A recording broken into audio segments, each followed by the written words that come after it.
यदि लक्ष्य स्पष्ट हो, उसे पाने की तीव्र उत्कंठा और अदम्य उत्साह हो, तो अकेला व्यक्ति भी बहुत कुछ कर सकता है।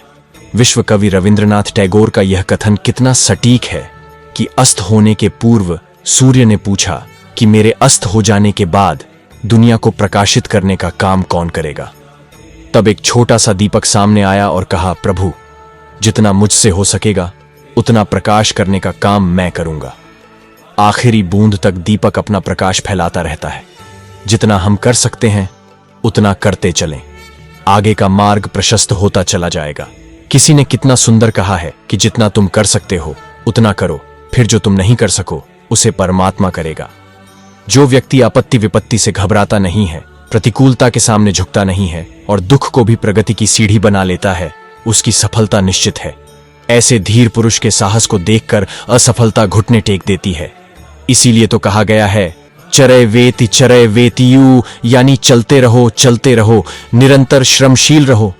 किसी महापुरुष ने कितना सुंदर कहा है, अंधकार की निंदा करने की अपेक्षा एक छोटी सी मोमबत्ती, एक छोटा सा दिया जलाना कहीं ज्यादा अच्छा होता है।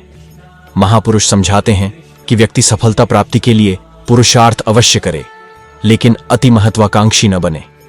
किसी के हृदय को पीड़ा पहुंचाकर, किसी के अधिकारों को छीनकर प्राप्त की गई सफलता न तो स्थायी होती है और न ही सुखद। ऐसी सफलता का कोई अर्थ नहीं होता।